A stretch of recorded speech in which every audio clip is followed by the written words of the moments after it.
Friends అందరికీ నమస్కారం. Friends ముఖ్యమంత్రి చంద్రబాబు నాయుడు మరొక కీలక ప్రకటన అయితే చేశారు.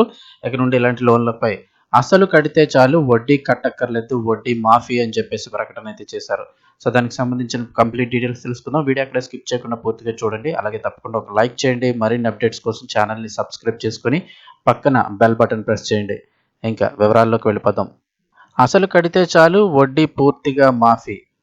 ఇక వివరాలు చూస్తే రాష్ట్రంలోని బడుగు బలహీన వర్గాల ఆర్థిక అభ్యున్నతి కోసం ఆంధ్రప్రదేశ్ ప్రభుత్వం మరో కీలక ముందడుగు వేసింది. ఎస్సీ కార్పొరేషన్ ద్వారా రుణాలు పొంది ఆర్థిక ఇబ్బందుల వల్ల వడ్డీ భారాన్ని మోయలేకపోతున్నటువంటి లబ్ధిదారులందరికీ వడ్డీ మాఫీ రూపంలో గొప్ప ఊరటనిచ్చింది.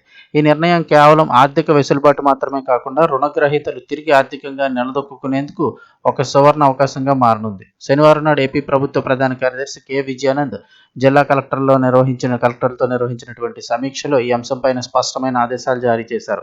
ఎస్సీ కార్పొరేషన్ ద్వారా ఎన్ఎస్ఎఫ్డిసి అలాగే ఎన్ఎస్ఏకేఎఫ్డిసి పథకాల కింద వాహనాల కొనుగోలు మరియు స్వయం ఉపాధి కోసం రుణాలు తీసుకున్న లబ్ధిదారులందరూ కూడా ఈ ఏడాది ఏప్రిల్ నెలలోపు తమ అసలు మొత్తాన్ని చెల్లిస్తే వారిపై ఉన్నటువంటి వడ్డీని పూర్తిగా మాఫీ చేసేందుకు ముఖ్యమంత్రి గ్రీన్ సిగ్నల్ ఇచ్చారు.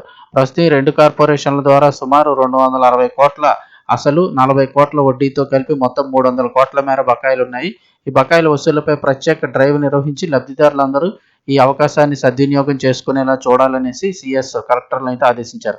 అంటే చాలా రోజుల నుంచి లోన్స్ కట్టక వదిలేసిన వారు వడ్డీలు అయి పెరిగిపోయి ఇబ్బంది పడుతుంటారు కట్టక. అలాంటి వారందరికీ కూడా వచ్చే నెల ఏప్రిల్ లోపులో అయితే కనుక, అంటే ఇప్పుడు మార్చి దాటి ఒక నెల టైం అయితే ఉంది, ఏప్రిల్ నెలాఖరు అంటే ఇంచుమించు 2 నెలల లోపు అయితే కనుక వాళ్ళు తమ బాకీని చెల్లిస్తే అసలు మొత్తాన్ని చెల్లించినట్లయితే కనుక వడ్డీ పూర్తిగా రుణమాఫీ చేస్తామంటున్నారు. వడ్డీ పూర్తి మాఫీ. ఇక పాలనలో పారదర్శకతను పెంచుతూ ప్రభుత్వ సేవలను ప్రజల చేతిలోకి మొబైల్లోకి చేర్చేందుకు రూపొందించిన మనమిత్ర వాట్సాప్ గవర్నెన్స్ పై ప్రజల్లో విస్తృత అవగాహన కల్పించాలంటూ సిఎస్సి సందర్భంగా సూచించారు. టెక్నాలజీని సామాన్యుడికి చేరువ చేయడం ద్వారా మధ్యవర్తుల ప్రమేయం లేకుండా వేగవంతమైన సేవలు అందించడం ప్రభుత్వ లక్ష్యమని ఆయన స్పష్టం చేశారు. ఇక అలాగే సంక్షేమ పథకాల అమలుతో పాటు డేటా నిర్వహణపై కూడా ప్రభుత్వం ప్రత్యేక దృష్టి సారించింది. రాష్ట్రంలో సాగుతున్నటువంటి యూనిఫైడ్ ఫ్యామిలీ సర్వేను ఎట్టి పరిస్థితుల్లో జాప్యం లేకుండా వేగంగా పూర్తి చేయాలని చెప్పేసి సిఎస్ ఆదేశించారు. డేటా సేకరణలో ఖచ్చితత్వం పాటిస్తూ గడువులోగా ప్రక్రియను ముగించాలన్నారు.